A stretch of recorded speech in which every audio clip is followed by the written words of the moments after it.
갈라디아서 2장 11절부터 21절 말씀입니다. 게바가 안디옥에 이르렀을 때 책망을 받을 일이 있기로 내가 그를 대면하여 책망하였노라. 아고보에게서 온 어떤 이들을 이르기 전에 게바가 이방인과 함께 먹다가 그들이 오매 그가 할례자들이 두려워하며 떠나 물러가매 남은 유대인들도 그와 같이 외식함으로 바나바도 그들의 외식을 유혹되었느니라. 그러므로 나는 그들에게 복음의 진리를 떠나 바르게 행하지 아니함을 보고 모든 자 앞에서 게바에게 이르되 내가 유대인으로서 이방인을 따르고 유대인답게 살지 아니하면서 어찌하여 억지로 이방인을 유대인답게 살게 하였느니라 하였노라. 우리를 본래 유대인이요 이방인 죄인은 아니로되 하나님이 외롭고 되는 것을 율법의 행위로 말미암음이 아니요 오직 예수 그리스도를 믿음으로 말미암는 줄 알므로 우리도 그리스도 예수를 믿나니 이를 우리가 율법의 행위로서가 아니고 그리스도를 믿음으로써 외롭다 함을 얻으려 함이라. 율법의 행위로서는 외롭다 함이 얻을 육체가 없느니라. 만일 우리가 그리스도 안에서 외롭게 되려 하다가 죄인으로 드러나면 그리스도께서 죄로 짓게 하는 자냐? 결코 그럴 수 없느니라. 만일 내가 헐었던 것은 다시 세우면 내가 나를 범범한 자로 만드는 것이라. 내가 율법으로 말미암아 율법에 대하여 죽었나니 이는 하나님에 대하여 살려 함이라. 내가 그리스도와 함께 십자가에 못 박혔나니 그런즉 이제는 내가 사는 것이 아니요 오직 내 안에서 그리스도께서 사시는 것이니라. 이제 내가 육체 가운데 사는 것이 나를 사랑하사 나를 위하여 자기 자신을 버리신 하나님의 아들의 믿음 안에서 사는 것이라. 내가 하나님의 은혜를 패하지 아니하노니 만일 외롭게 되는 것이 율법으로 말미암으면 그리스도께서 헛되는 것이 죽었으니라. 아멘. 오늘 우리와 함께 은혜를 나누기를 원하는 말씀의 제목은 내가 그리스도와 함께입니다. 한번 해보실까요? 내가 그리스도와 함께. 우리가 예수를 믿고 믿음 생활을 하면서 우리가 믿음 생활을 잘해야 되잖아요. 그런데 믿음 생활을 잘하는 것은 내가 주님과 함께하는 삶을 살기를 원하면 잘하게 되어져 있습니다. 내가 하는 것이 아니라 주님이 하게 하실 줄로 믿습니다. 오늘 우리가 갈라디아서 2장 11절부터 21절의 말씀을 통해서 은혜를 나누기를 원하는 것은 내가 무엇을 하려고 하기보다는 주님의 은혜로 주님의 이끄심으로 따라가려고 하는 순종의 마음을 가질 때 우리는 믿음 생활을 잘 할 수 있다라고 하는 것을 깨닫는 그런 시간이 될 수 있어야 되겠습니다. 잘하고 싶은데 사실은 잘 안 되는 것이 믿음 생활이긴 합니다. 기왕이면 잘 믿고 싶으시죠? 그런데 잘 믿고 계세요? 우리는 주님 앞에 살면서 내가 잘 믿는다라고 생각하는 사람이 혹시 있다면 좀 교만한 사람인데요. 열심히 하느라고 하는데 여전히 부족하다고 느끼는 사람은 진짜 믿음의 사람이고 주님을 의지하는 사람일 줄로 믿습니다. 오늘 우리가 읽은 11절 이하의 말씀에 보면 베드로가 책망받는 그러한 내용이 나옵니다. 베드로는 예수님의 첫 번째 제자이면서 예루살렘 교회의 최고 지도자이죠. 지금도 카톨릭에서는 그를 교황으로 추대해놓고 첫 번째 교황으로 추대해놓고 완전히 하나님 밑에 있는 하나님 다음 가는 사람이 아닌 것처럼 올려놓은 그러한 부분들도 없지 않아 있습니다. 그만큼 위대한 인물이라고 하는 얘기입니다. 초대교회 당시 베드로를 중심으로 예루살렘 교회와 또 모든 이방에 흩어져 있는 교회들도 사실은 베드로의 관심과 사랑을 받아야만 했던 거거든요. 그래서 그런 베드로였는데 이 베드로를 바울이 책망하고 있다고 하는 거예요. 바울이 사도됨을 증명하기 위해서 본인이 받은 복음이 잘못되지 않음을 위해서 베드로 앞에 가서 허락을 받아야 될 정도의 상황이었었는데, 그런데 바울이 베드로를 책망하는 그런 장면이 나온다고 하는 것은 참 의외일 수 있습니다. 오늘 11절의 말씀 보니까 게바가 안디옥에 이르렀을 때에 책망받을 일이 있기로 내가 그를 대면하여 책망하였다. 게바가 누구죠? 베드로죠. 베드로의 다른 이름 게바예요. 또 시몬이라고도 이름하고 있어요. 근데 그가 안디옥에 왔을 때에 책망받을 일이 있었기 때문에 그를 대면하여 책망하였다라고 이렇게 바울이 이야기를 하고 있습니다. 베드로는 예루살렘 교회의 지도자입니다. 근데 안디옥은 이방의 교회, 이방 지역에 있는 교회이면서 거기서 첫 번째 선교사를 파송하는 그러한 선교 지향적인 교회였고, 어쩌면 이방 선교의 중심이 되는 교회였을 겁니다. 근데 베드로가 이 안디옥 교회에 왔다고 한 얘기는 베드로가 예루살렘 교회의 지도자이면서 초대교회 전체의 지도자로서 안디옥에 와서 말씀을 전할 기회가 있었던지, 안디옥 교회에 뭔가 승인해주고 인정해줘야 될 만한 어떤 일이 있어서 베드로가 안디옥에 왔었을 겁니다. 그런데 거기서 말씀도 전하고 같이 교제하면서 있을 때 베드로가 그들과 함께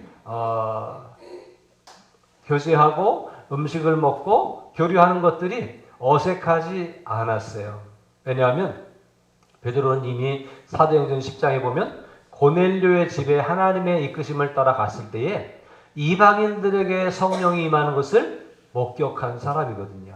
그래서 그는 예루살렘 교회에 와서 하나님께서 이방인들에게도 성령을 우리에게 똑같이 부어주신 것을 내가 목격했다라고 그렇게 간증하기도 했던 사람입니다. 그래서 하나님은 유대인과 이방인을 구별하시지 않으시는 분이고, 이방인이든 유대인이든 관계없이 다 하나님 앞에서 믿음으로 구원받을 수 있다고 하는 것을 확신한 사람이 베드로였거든요.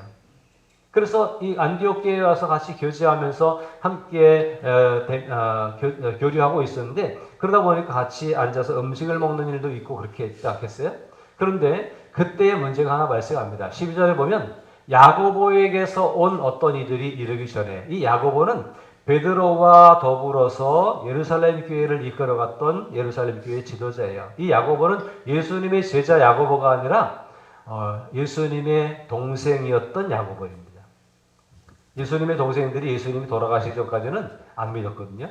예수님이 돌아가시고 다시 부활하시고 하는 일 가운데서 변화되었던 것 같아요. 그리고 예루살렘 교회에 베드로와 함께 어깨를 나란히 하는 지도자로 야고보가 쓰임받게 됩니다. 그러니까 베드로는 이제 안디옥에 와 있죠. 야고보가 예루살렘 교회에 아직도 있는데 거기서 사람들을 보냈어요. 베드로에게 뭘 갖다 주기 위해서 보냈는지 아니면 또 다른 명을 받아서 왔는지 알 수 없습니다만 예루살렘 교회는 유대인 중심의 교회죠. 그들이 게바에게 이렇게 왔습니다. 그런데 게바가 이방인과 함께 먹다가 뭐냐면 안디옥에는 주로 이방인 그리스도인들이거든요. 그들과 함께 앉아서 음식을 먹을 수 있죠. 근데 먹다가 그들이 오매 그가 할례자들을 두려워하여 떠나 물러갔다. 이것이 베드로가 바울에게 책망받을 만한 이유였습니다. 왜 물러갔죠? 유대인들의 관습 속에는, 유대인들의 마음 가운데는 아직도 우리는 하나님 앞에 특별히 선택받은 사람들이고 우리는 할례를 받았고 우리는 율법을 준수하는 사람들인데, 이방인들은 할례도 받지 않았고 율법도 모르기 때문에 그들과 함께 상대하는 것은 거룩하지 못한 일이야 라고 유대인들은 예수를 믿으면서도 생각하고 있었던 그런 잘못된 고정관념이 있었거든요. 근데 그들이 와서 베드로가 할례 안 받은 사람들과 함께 앉아서 먹는 모습을 보면서 율법에는 이방인들과 함께 말도 하지 말라 그랬는데 음식을 같이 먹으면 안 된다고 그랬는데 이것에 대해서 시험될 수 있는 그런 부분이었거든요. 그래서 어쩌면 베드로는, 저는 굉장히 너그러운 마음으로 베드로를 이해해서 그들이 시험받지 않게 하기 위해서 돌아선 것은 아닐까, 그런 생각도 저는 입장에서는 한번 베드로를 편들어서 해주고 싶어요. 그런데 그건 제 마음이고요. 바울은 베드로가 거기서 돌아앉은 모습을 보면서 베드로의 이중성을 목격하게 됩니다. 그것은 뭐냐면 아니 본인이 받은 은혜가 있고 고넬료의 집에 가서 경험한 사건을 통해서 이방인들도 우리가 똑같다라고 하는 것을 알아서 이제까지도 이방인들과 함께 먹기도 하고 교제했는데 누가 온다고 해서 돌아앉고 나 이방인들과 안 먹었어 라고 이를 싹 닦는 모습이 보면서 어떻게 저럴 수 있지? 외식하는 거 아니야? 이중적인 거 아니야? 이런 생각을 하면서 베드로를 향해서 책망을 하고 있다고 하는 거예요. 그러니까 이제 제가 말씀드린 것처럼 저는 너그러운 마음으로 베드로 편을 충분히 생각해서 베드로가 혹시 그러지 않았을까? 베드로 편 들어주고 싶어도 바울의 이야기를 보면 무조건 편 들어주는 것은 좋은 마음이지만 옳은 것은 아닌 것 같아요. 그래서 그때 베드로를 책망합니다. 왜냐하면 본인이 강력하게 이방인들과 함께 교류하는 것이 이방인들로 우리가 똑같다고 생각하는 것이 틀리지 않아서 그렇게 교제했다고 한다면 남들에게 당당하게 이야기할 수 있고 그들에게 가르쳐 줄 수 있어야 되는 그런 사람이 돼야 되잖아요. 그런데 그냥 돌아앉았다고 하는 것이 바울의 마음에 들지 않았고 바울을 대면해서 책망을 하는 것을 볼 수 있습니다. 베드로가 돌아서니까 어떤 일이 생겼냐면요. 어떤 사람이 생겼어요? 베드로가 교회 지도자고 아주 믿음이 좋은 사람인데 그 사람이 싹 돌아앉은 것을 보면서 다른 사람들로 우리도 돌아앉아야 되겠구나. 그러면서 다른 유대인들도 돌아갔어요. 이방 선교의 주도적인 역할을 하던 바울과 함께 사역하던 바나바마저도 그들의 외식에 유혹되어서 흔들리고 있었다라고 하는 거예요. 여러분, 지도자급에 있는 사람이 뭔가 좀 이렇게 떡떠름한 행동을 하게 될 때에 그 밑에 있는 사람들이 흔들리는 것은 당연한 일이고 자연스러운 일 아니겠습니까? 근데 바울이 볼 때에 이렇게 해서 그리스도인들을 흔들리게 하고 이 이중성을 보여주면서 하는 일들이 바울이 볼 때는 굉장히 마음에 들지 않았습니다. 그래서 책망을 합니다. 어떻게 책망해요? 공개적으로 책망을 하는 것을 볼 수 있어요. 14절에 보니까 그러므로 나는 그들이 복음의 진리를 따라 바르게 행하지 아니함을 보고 모든 자 앞에서 게바에게 이르되 내가 유대인으로서 이방인을 따르고 유대인답게 살지 아니하면서 어찌하여 억지로 이방인을 유대인답게 살게 하려느냐 하였노라. 모든 사람들 앞에서 게바를 책망하고 막 얘기를 했어요. 이 사건 앞에서 베드로가 바울과 다투지 않고 이 책망을 받고 받아들인 것 같아요. 그 다른 얘기가 없으니까. 그렇다고 한다면 베드로가 오늘 책망받을 일을 했다고 하는 것이 바울이 볼 때뿐만 아니라 베드로 역시 책망받을 일을 했기 때문에 그걸 받아들이지 않았을까라고 생각을 합니다. 그래서 바울도 베드로도 베드로가 한번 잠깐 잘 착각하고 실수했지만 그 책망을 받아들이는 모습을 보면서 역시 믿음이 좋은 사람들이구나. 책망할 수 있는 믿음, 교회의 최고 지도자를 책망할 수 있는 믿음.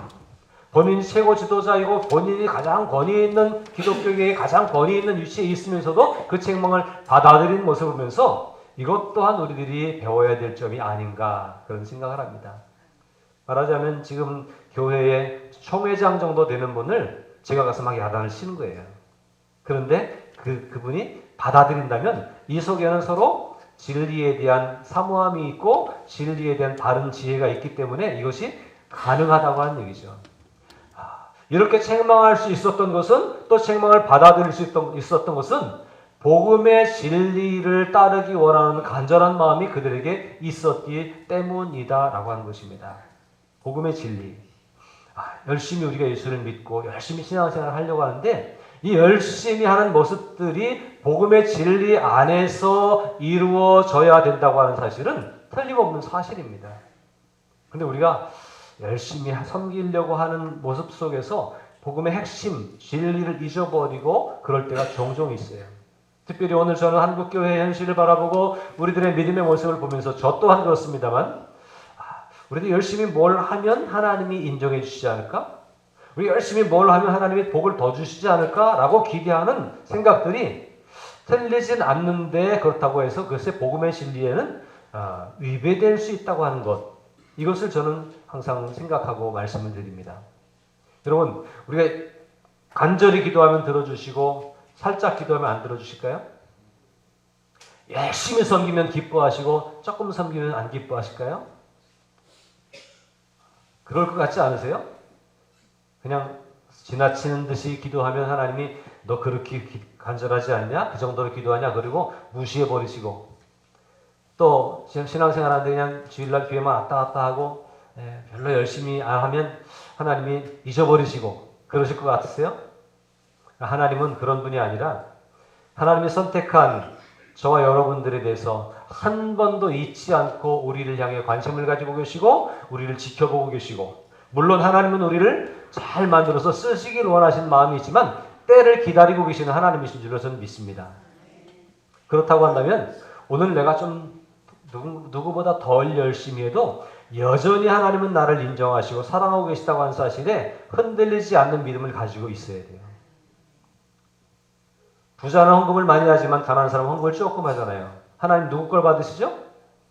저는 분명히 말씀드립니다. 똑같이 다 받으십니다. 하나님이 돈이 필요한 분이 아니기 때문에 그렇습니다. 어떤 사람은 시간이 많으니까 맨날 교회 와서 열심히 봉사하고 섬기고 오는데, 어떤 사람은 맨날 쫓겨가지고 예배 지키기도 힘들어요. 누구를 하나님 더 사랑하신다고요? 똑같이 사랑하신다는 사실을 우리는 기억해야 됩니다. 그러나 중요한 것은 그런 행위의 모습들이 아니라 우리가 복음의 진리 앞에 붙잡혀 있다고 하는 것이 분명해야 돼. 복음의 진리를 알지 못하고 복음의 진리를 무시한 채 그냥 남들이 하는 것처럼 따라만 다니고 흉내만 내는 신앙생활 가지고는 하나님 앞에 온전히 인정받을 수 없을 것입니다. 그럼 이 복음의 진리가 무엇이냐가 굉장히 중요합니다. 복음의 진리는 뭐죠? 예수를 믿으면 구원을 얻는다고 하는 거예요. 우리는 한없이 부족한 사람들입니다. 우린 모두가 다 한계가 있는 사람들입니다. 우리가 얼마나 아무리 열심히 무엇을 노력해도 우리는 구원에 도달할 수 없는 사람이에요. 우리가 많은 것으로 섬기고 헌금을 많이 하고 공로를 많이 쌓아도 그것으로 구원에 이른다고 하는 것은 불가능한 일이죠. 그런데 우리가 다 한없이 부족한 사람들인데 하나님이 우리를 위해서 예수님을 보내주셨고, 우리를 견인해 주시기 위해서 예수님이 우리를 대신해서 우리의 모든 죄와 허물과 약함과 모든 것을 감당하시기 위해서 십자가를 져주심으로 우리의 약함을 다 덮어주시고 우리를 의인되게 하셨고 의롭게 인정받게 하셨다고 하는 것, 이것이 복음입니다. 아무나 구원받는 것은 아닙니다. 유대인들은 율법을 철저히 지켜서 흠이 없어야 구원받는다고 생각했습니다. 그런데 열심히 철저히 지켜봤는데 다 지킬 수는 없었던 거예요. 율법을 지키면 지킬수록 내가 연약하다고 하는 것을 인정할 뿐, 내가 이걸 다 할 수 없다고 하는 것을 깨달을 뿐이었어요. 그런 부족한 인생들에게 하나님은 예수 그리스도를 보내주셨고, 우리가 할 수 없는 그것들을 주님이, 하나님의 아들이시면서 완벽한 인간으로 오신 주님께서 이 모든 문제를 다 짊어지고, 우리는 죄인이기 때문에 죽어야 되는데 그 죽음을 대신 죽으시고 십자가를 져주셨는데, 그 십자가를 져주신 사건으로 인해서 우리의 연약함과 허물과 죄와 모든 부족한 것들을 다 씻어주시고 다 해결해주시고 우리를 구원의 자리에, 자격이 없지만 여전히 허물이 남아있지만 구원의 자리에 이르게 하신 것, 이것이 복음의 핵심이고 복음의 진리입니다. 자, 베드로와 바울의 다툼이 뭐였어요? 베드로는 율법을 지키는 사람이었고 할례를 행한 사람이었기 때문에 우리는 하나님 앞에 특별한 백성이었고 이방인들은 그렇지 않았다고 하는 생각에 잠깐 갈등했던 거죠. 그러나 바울의 핵심적인 진리의 복음은 뭐냐면, 이방인들이 혹시 할례를 받지 않았어도 율법을 지키지 않았어도 여전히 허물 가운데 있을지라도 유대인이나 이방인이나 다르지 않고 하나님은 그들에게도 구원의 은총을 베풀어 주셨다라고 하는 것이 바울이 전한 복음의 진리입니다. 오늘 우리가 신앙생활하면서 정말로 흔들리지 않는 믿음으로 가슴에 새기고 따라야 될 것은 바로 이거예요. 이 복음의 진리, 예수님이 나를 구원하셨고 예수님을 믿으면 나는 구원받는다라고 하는 이 확신 가운데서 오늘 나는 한없이 부족한 존재이지만 주님 앞에 있으면, 예수 그리스도 안에 있으면 우리는 그 부족함을 다 덮어주시고 그 부족함을 다 제해주시고 우리를 하나님의 자녀가 되게 하시는 주님의 은혜를 경험할 수 있다고 하는 것, 이것이 우리에게 굳게 새겨져 있어야 됩니다. 예수를 믿으면서도 우리 죄 짓지 않습니까? 예수를 믿으면서도 우리 여전히 허물이 많지 않습니까? 그런데 그 허물이 많고 혹시 실수하고 죄를 짓더라도 하나님은 여전히 우리의 수고와 우리의 공로 때문에 구원하신 것이 아니라 예수님의 죽으심으로 말미암아 우리를 구원하셨기 때문에 우리를 향한 구원을 포기하지 않으신다고 하는 사실을 우리는 명심해서 알아야 되겠습니다.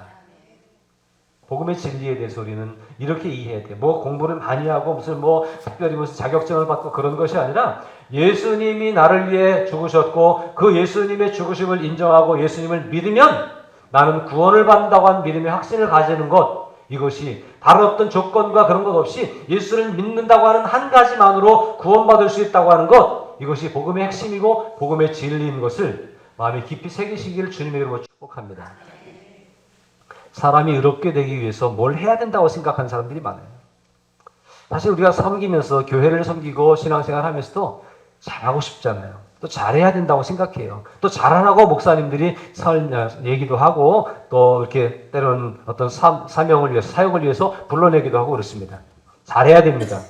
그런데 그 잘하는 것 때문에 의롭게 되는 것이 아니라 예수님 때문에 의롭게 된다고 하는 것을 우리는 항상 가지고 있어요. 그러면서 잘해야 돼요.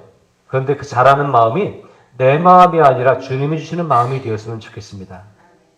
내가 잘해야지. 그래가지고 잘하면 내가 이렇게 잘했는데 아무것도 없어? 이런 생각이 들어올 수 있어요.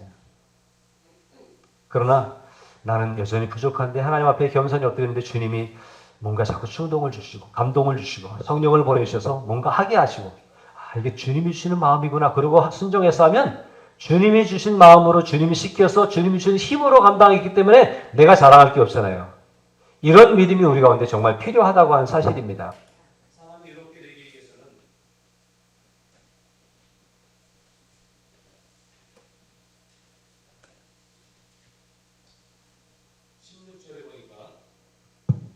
(16절에) 보니까 사람이 의롭게 되는 것은 율법의 행위로 말미암음이 아니요 오직 예수 그리스도를 믿음으로 말미암는 줄 알므로 우리도 그리스도 예수를 믿나니 이는 우리가 율법의 행위로서가 아니고 그리스도를 믿음으로써 의롭다함을 얻으려 함이라. 율법의 행위로서는 의롭다함을 얻을 육체가 없느니라고 말씀합니다.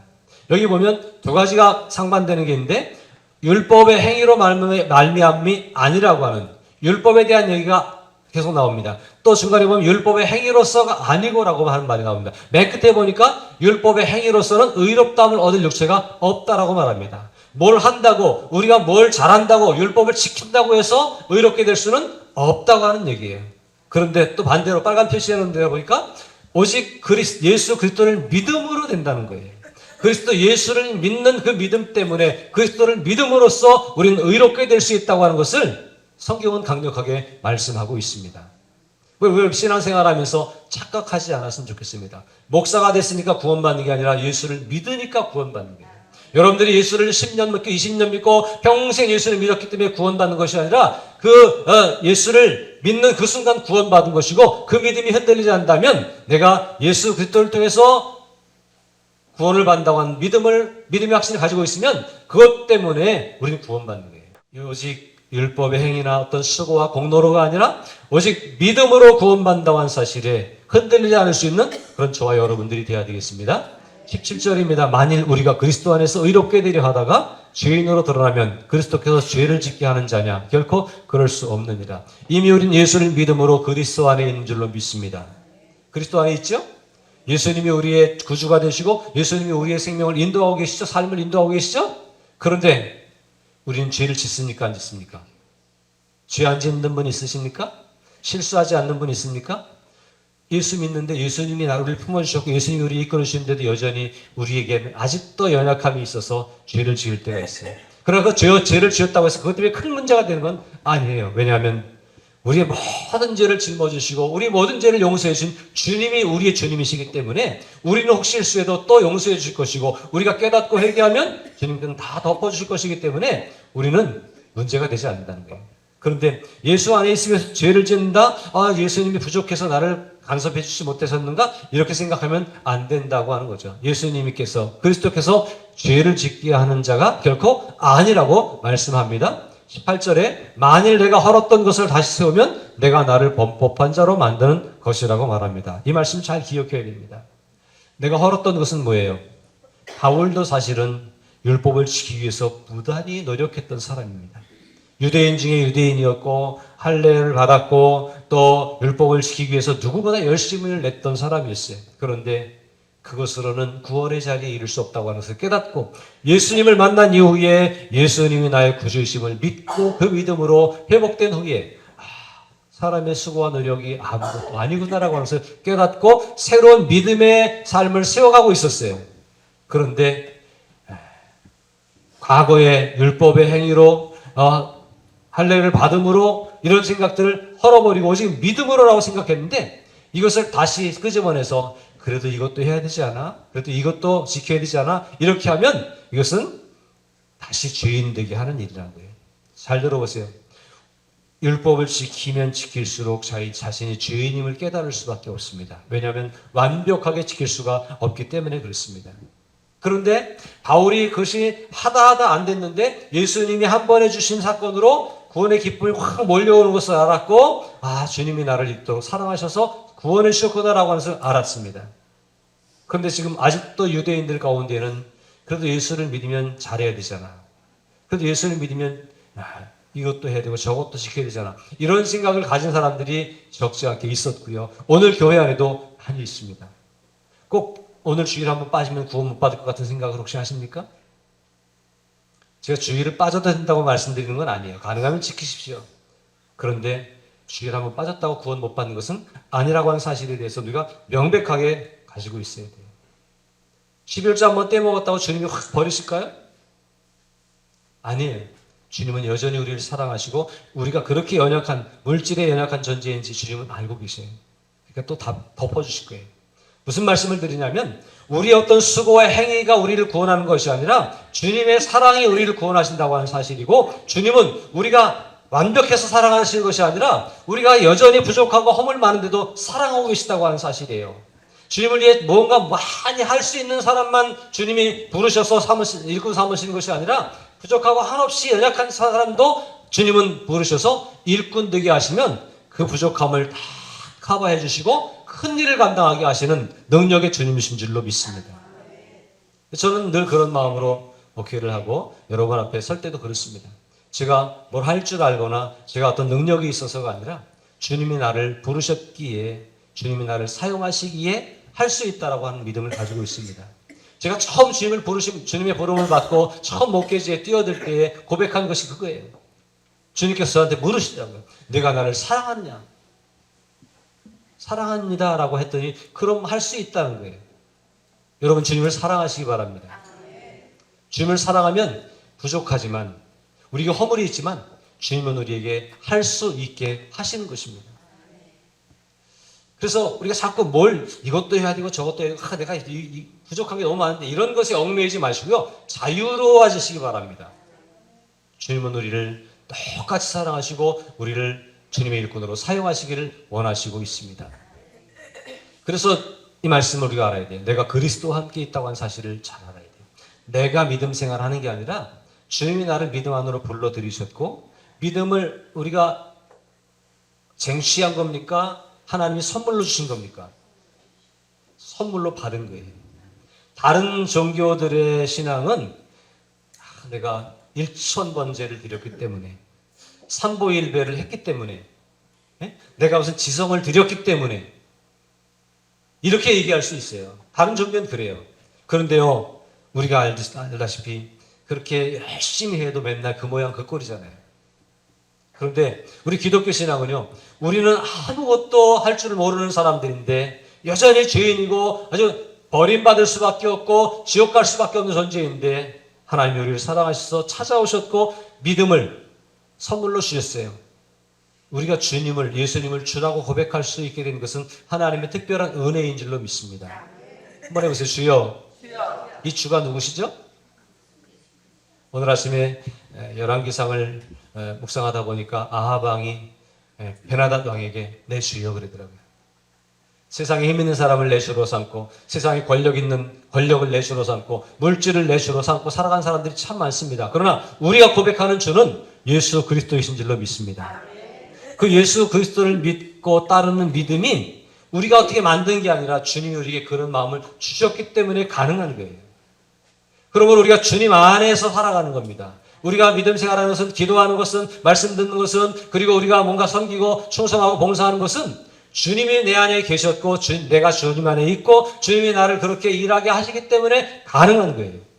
이것에 대한 분명한 확실한 의미를 잘 깨닫고 살아갈 수 있길 바랍니다. 19절에 내가 율법으로 말미암아 율법에 대하여 어떻게 되었나니? 죽었나니. 내가 뭘 해야 되지 않아? 내가 열심히 수고해야 되잖아? 내가 충성하지 않으면 하나님이 날 인정하시지 않을 거 아니야? 라고 하는 그런 생각들에서 죽어야 돼요.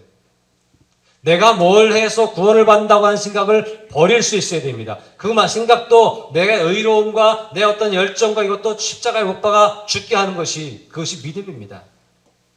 그 기독교 신앙은 내가 하는 게 아니라 주님이 하시는 거예요. 20절에 보니까 내가 그리스도와 함께 십자가에 못 박혔나니. 여기에 십자가에 못 박힌 존재는 누구일까요? 주인인 우리들.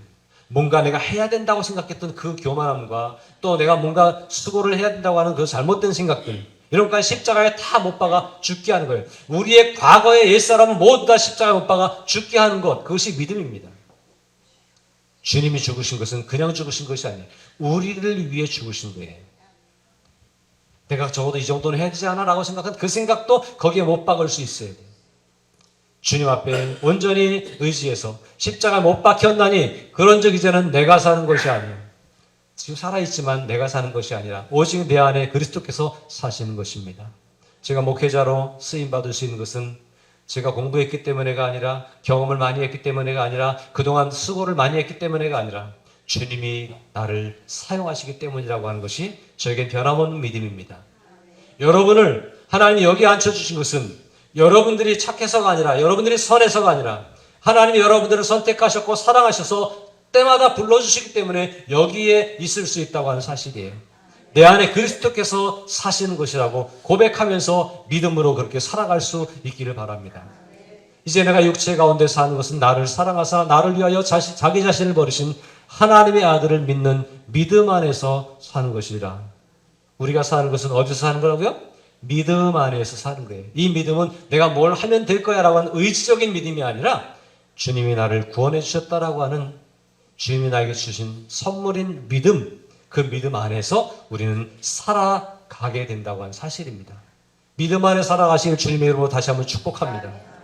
믿음 안에 있으면 우리의 삶을 주님이 인도해 주실 겁니다. 우리의 삶을 주님이 이끌어 가실 겁니다. 특별히 우리 젊은이들, 청년들, 청소년들, 내가 뭘 해야 되지? 우리가 고민하기 전에 주님이 나에게 원하시는 것이 무엇인지를 생각하고 주님 앞에 온전히 우리의 삶을 맡기면 주님이 우리에게 할 수 있는 것들을 보여주시고 그 길로 인도해 주시고 그 길을 열어주실 줄로 믿습니다. 이게 안 되고 내가 뭘 하려고 하다 보니까 힘든 거예요. 그동안 시험 치르느라고 다 고생했는데 얼마나 힘들어요. 시험에 시험 들잖아요. 그런데 주님께 온전히 맡기시기를 주님의 이름으로 부탁을 드립니다. 주님께 맡기면 주님이 우리에게 이끌어 주시고 인도해 주실 거예요. 물론 시험 공부 하나도 안 해도 다 맞게 하신다고 하는 얘기는 아닌 줄 아시죠? 주님은 우리에게 함께 하시고 우리를 인도해 주시고 우리를 이끌어 주시는 주님이십니다. 이 믿음이 진짜 필요한 거예요.